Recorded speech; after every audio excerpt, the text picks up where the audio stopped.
Ring of Honor reportedly closes in on a television deal with Warner Brothers Discovery. We'll let you know all the details on that. Plus, some major plans for John Cena at WrestleMania next year could possibly be in the works. Solo Sikoa reportedly has been kept out of action, leading some to question his status for tomorrow's Crown Jewel PLE. Speaking of which, we have an update on the future of the Crown Jewel Championship after this weekend's premium live event in Saudi Arabia. An update also on The Rock's plans for not only WrestleMania 41, but also Raw's Netflix debut next year. An update on El Hijo del Vikingo after he suffered an injury at the recent TNA Impact television taping. And Rhea Ripley's original match for Crown Jewel prior to her injury has possibly been revealed.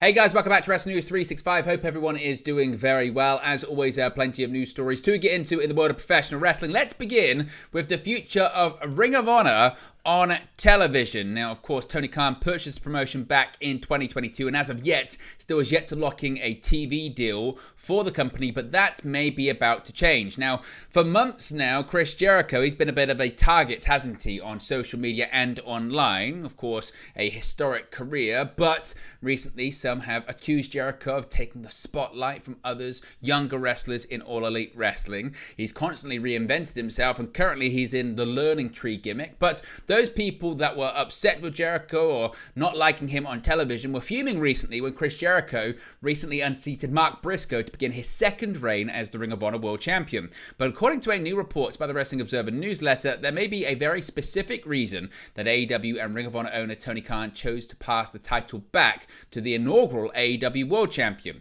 According to the Wrestling Observer newsletter, negotiations are in progress and getting, quote, close between Khan and AEW television partner Warner Brothers Discovery on the matter of bringing the Ring of Honor product back to traditional television. The likely destination for ROH's new show would reportedly be True TV, a WBD cable network looking to transition into being a channel focused on showcasing live sports during prime time hours. Whether that means the network will change its name to fit this new initiative is unclear. Notably, reports ahead of the recent announcement that AEW had inked a new lucrative deal with Warner Brothers Discovery often mentioned True TV getting into the wrestling mix, although so far no AEW programming has been confirmed for its schedule and Ring of Honor was not part of that press release.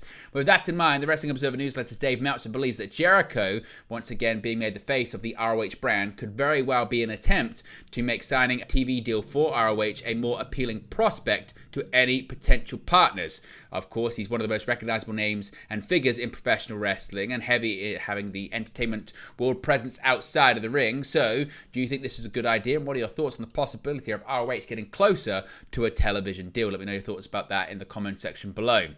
Now, John Cena, he has said that the time, or the last time, is now when it comes to 2025. And a new report has revealed WWE are strongly discussing major plans for Cena's WrestleMania 41 appearance, of course, his final ever WrestleMania. John Cena is gearing up for his retirement tour that will take place over the course of 2025, ending in December with his final match. With Cena ending his in-ring career, the upcoming WrestleMania 41 will be the final WrestleMania for the 16-time WWE World Champion. In the latest Wrestling Observer newsletter, Dave Meltzer reported that WWE is strongly considering having Cena face one of the two world champions to break Ric Flair's record for the most world title reigns at 17. He wrote, quote, "We do know that the idea of Cena challenging one of the two champions in an effort to have him break Flair's record is something strongly talked about, including for WrestleMania. Of course, the current world champions are undisputed WWE champion Cody Rhodes and the world heavyweight champion Gunther." Now, speaking of Crown Jewel, Solo Sikoa is expected by many to be in action tomorrow, but maybe, just maybe, the current tribal chief might not actually be stepping foot in the ring. 2 weeks ago on SmackDown, the OTC Roman Reigns refused to acknowledge his cousin and self-appointed tribal chief Solo Sikoa as the new leader of the Bloodline. Now firing on all cylinders, the original Bloodline, Reigns, Jay and Jimmy Uso, will reunite to face the new Bloodline, Sikoa, Jacob Fatu, Tama Tonga or Tonga Loa, in six-man tag team action at Crown Jewel tomorrow in Saudi Arabia. Although these two teams have had their fair share of raucous tussle since August, the match on Saturday was officially set in motion the inevitable civil war that many have been chomping at the bit to witness.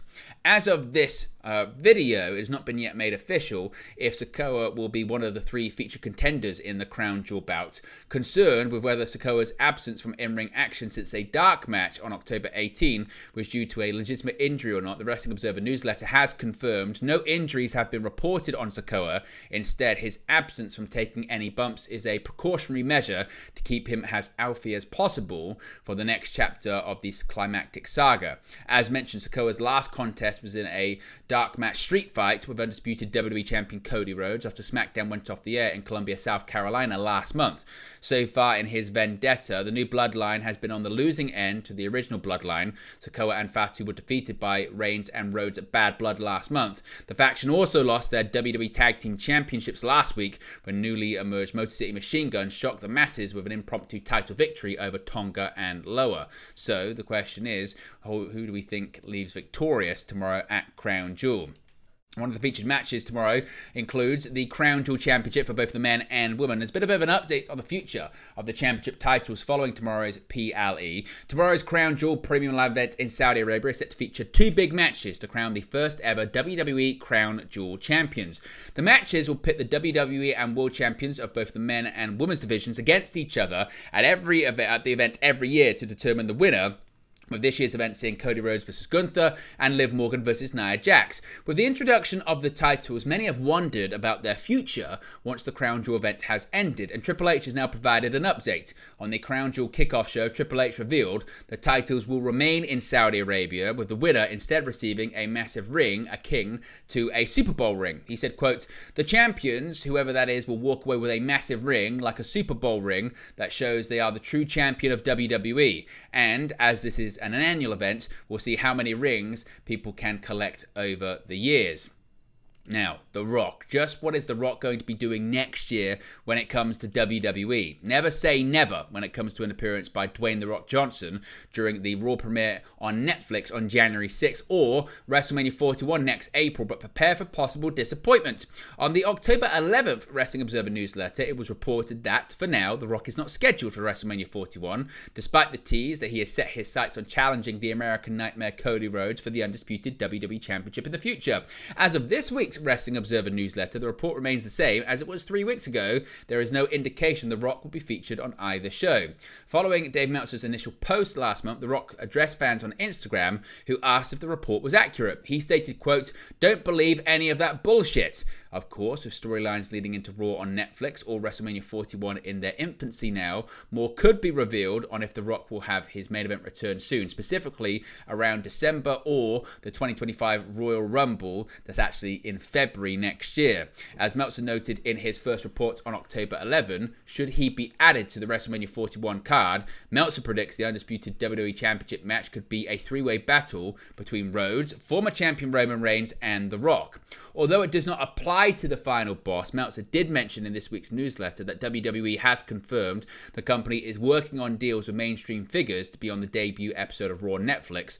No names have been revealed thus far. Last month, of course, The Rock shocked the WWE Universe when he made a brief yet polarizing appearance at Bad Blood. He raised his signature eyebrow at Reigns and Rhodes, who formed a fleeting alliance to overpower the Bloodline Solo Sikoa and Jacob Fatu. Of course, The Rock has not been featured or mentioned on Raw or SmackDown ever since. Now, a bit of an update here when it comes to the injury sustained by El Hijo del Vikingo. Following the October 27 television tapings of TNA Impact, an update has been provided on El Hijo del Vikingo's injury. At the aforementioned TV taping from Detroit, Vikingo suffered a leg injury on a dive to the outside during a singles match against Trent Seven. TNA Wrestling revealed in a statement that Vikingo returned to Mexico to receive treatment for his injury after hurting his right knee. This followed Vikingo being out of action with an injury since February of this year. On October 31st, El Hijo del Vikingo took to Instagram to provide an update, posting a photo of himself receiving treatment. He wrote, quote, "Sunday, I had a strong blow on my right knee. Thank God it doesn't affect any ligament or muscle. I have to be on rest for 5 days, in which it's deflammatory to then start rehab until I'm 100% recovered. I'll be out for 15 to 20 days. Thanks to Lucha Libre AAA, TNA Wrestling for keeping an eye out. Thank you very much. Also, thank you everyone who took the time to send me a message of thanks." And finally, of course, Crown Jewel is tomorrow, and it could have featured Rhea Ripley had she not been injured. On Wednesday, WWE relayed the unfortunate news that the Eradicator Rhea Ripley had sustained a fractured right orbital socket, which reports claim to be legitimate. As a result, she'll be out of action for an undisclosed amount of time. With Ripley on the shelf, WWE also reportedly nixed one of their plans for the upcoming Crown Jewel Premium Live event from Riyadh, Saudi Arabia. According to the Wrestling Observer newsletter, Ripley was initially slated to face Raquel Rodriguez on the November 2nd PLE. However, that singles match has now been postponed until Ripley is cleared to compete once more. Last month, Rodriguez returned to WWE television in dramatic fashion by attacking Ripley during her Women's World Championship match against Liv Morgan at Bad Blood. Previous reports indicated that Rodriguez was originally meant to chokeslam Ripley and subsequently place Morgan on top in a pinning position behind the referee's back. With the referee clearly seeing Rodriguez's interference, though, they had no choice but to call for the bell, signaling a disqualification ending. Now, Ripley's current injury is believed to have come on the October 21st edition of Raw, in which she and Rodriguez brawled in the ring. At one point, Ripley headbutted Rodriguez, after which the latter pushed the former to the mat. Ripley eventually fought off Rodriguez and placed both Morgan and Dominic Mysterio in her Prism Trap submission. 8 days later, Ripley appeared on the October 29th episode of NXT, where a parking lot ambush from Morgan and Rodriguez was seemingly used to make sense of her legitimate injury in storyline. But there you go, guys. Latest pro wrestling news for you. Be sure to smash a like on the like button. Be sure to subscribe, bottom right hand corner. As always, let me know your thoughts in the comment section below, and I'll speak to you again very, very soon. Hey guys, thank you for watching, listening, streaming, or however you come across this video today. Be sure to click on the video on the right there to watch our next video, or click the bottom there to subscribe, or the bottom right hand corner. Thank you very much, and I'll speak to you again very soon.